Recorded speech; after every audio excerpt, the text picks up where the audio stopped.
Hello，大家好，今日大小嘅裝修公司嚟到青衣嘅青富苑，呢個單位面積大460尺，屋主求屋上嚟2房1廳。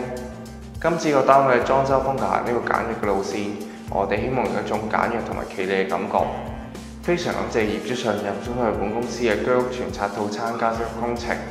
今次嘅工程係包括客廳、房間、廚房、廁所嘅地磚、瓷磚更換，新訂造廚櫃、浴室櫃、鏡櫃、浴屏。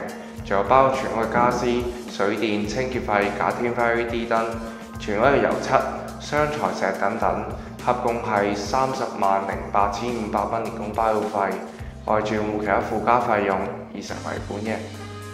首先，我哋開始介紹廚房嘅位置。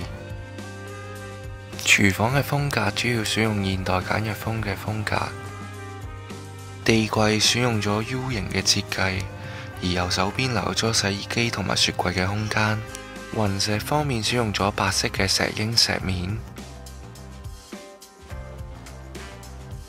而最出邊嘅位置都整咗一個儲物櫃嚟放啲雜物嘅。然之後我哋嚟到廁所嘅位置，廁所入邊同樣選用咗現代簡約風嘅設計。淋浴空間方面，我哋整咗一個銀色嘅玻璃浴屏。櫃身嘅位置，我哋設計咗一個白色嘅岩板，同埋一個玻璃櫃門嘅地櫃。然之後嚟到第一間房間嘅位置，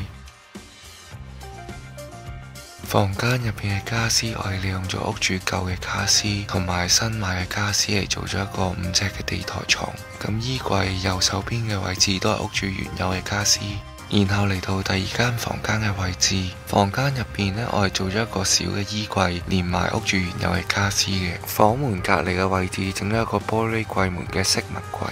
然之後嚟到客廳嘅電視櫃，電視櫃嘅頂部採用咗玻璃櫃門嘅飾物櫃，而下邊都做咗一啲儲物櫃嘅。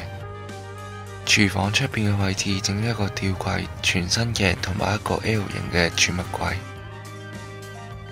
成間屋主要選用現代簡約風嘅設計，主要選用白色嘅顏色配搭淺灰色嘅地磚，睇起上嚟成間屋更加溫和同埋溫馨嘅。